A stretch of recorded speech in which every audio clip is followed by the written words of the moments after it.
Learn something useful. Every man should make his son or daughter learn some useful trade or profession, so that in these days of changing fortunes of being rich today and poor tomorrow they may have something tangible to fall back upon.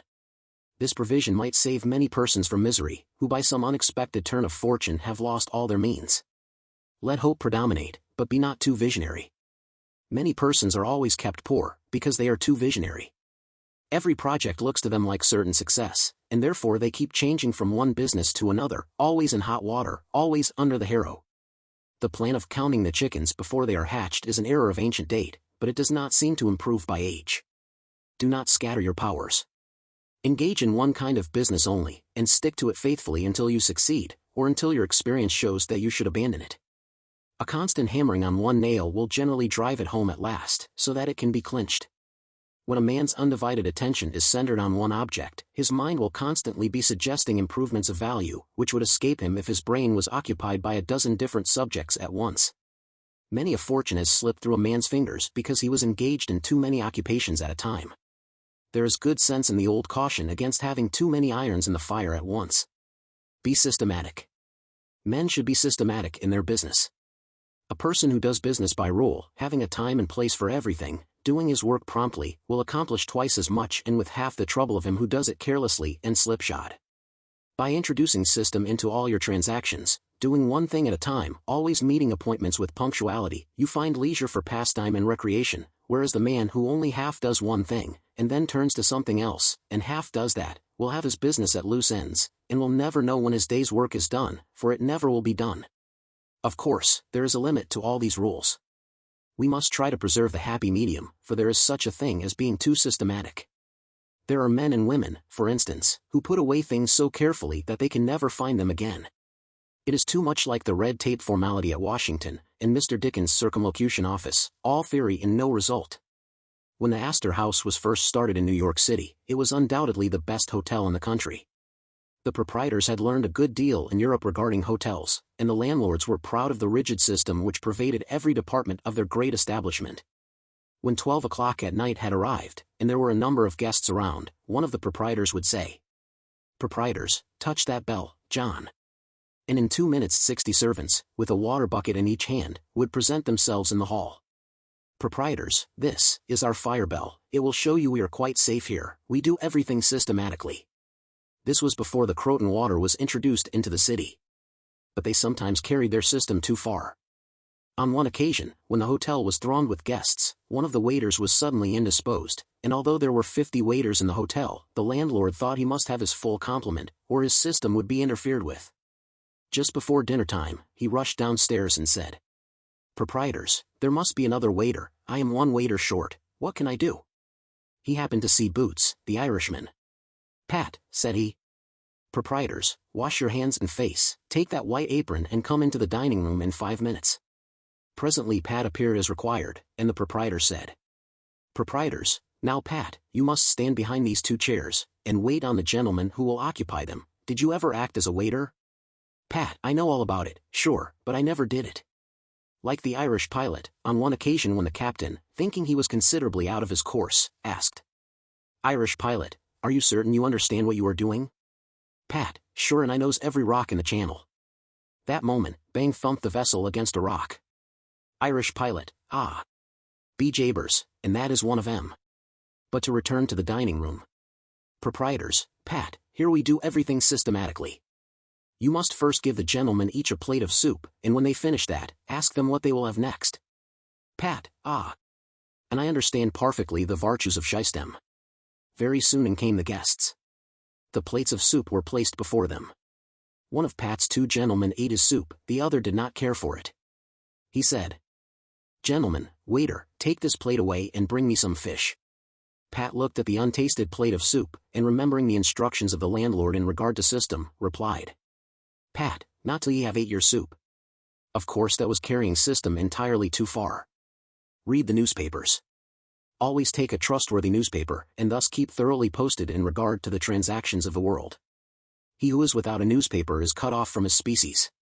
In these days of telegraphs and steam, many important inventions and improvements in every branch of trade are being made, and he who don't consult the newspapers will soon find himself and his business left out in the cold.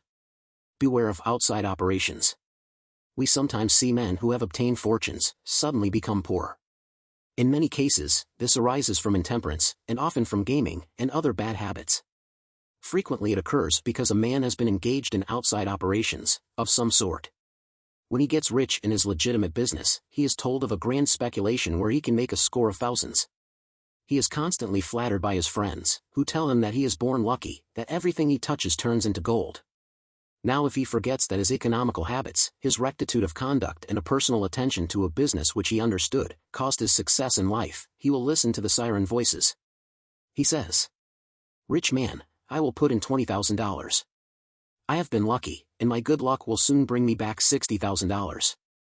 A few days elapse and it is discovered he must put in $10,000 more. Soon after he is told it is all right, but certain matters not foreseen require an advance of $20,000 more, which will bring him a rich harvest. But before the time comes around to realize, the bubble bursts, he loses all he is possessed of, and then he learns what he ought to have known at the first, that however successful a man may be in his own business, if he turns from that and engages a business which he don't understand, he is like Samson when shorn of his locks his strength has departed, and he becomes like other men.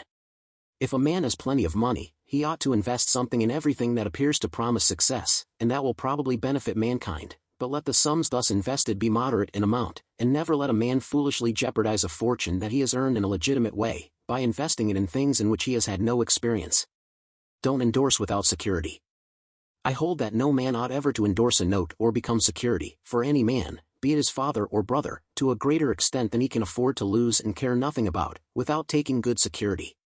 Here is a man that is worth $20,000, he is doing a thriving manufacturing or mercantile trade, you are retired and living on your money, he comes to you and says, "Mercantile trade, you are aware that I am worth $20,000, and don't owe a dollar. If I had $5,000 in cash, I could purchase a particular lot of goods and double my money in a couple of months. Will you endorse my note for that amount?" You reflect that he is worth $20,000, and you incur no risk by endorsing his note, you like to accommodate him, and you lend your name without taking the precaution of getting security. Shortly after, he shows you the note with your endorsement cancelled, and tells you, probably truly, "Mercantile trade, I made the profit that he expected by the operation."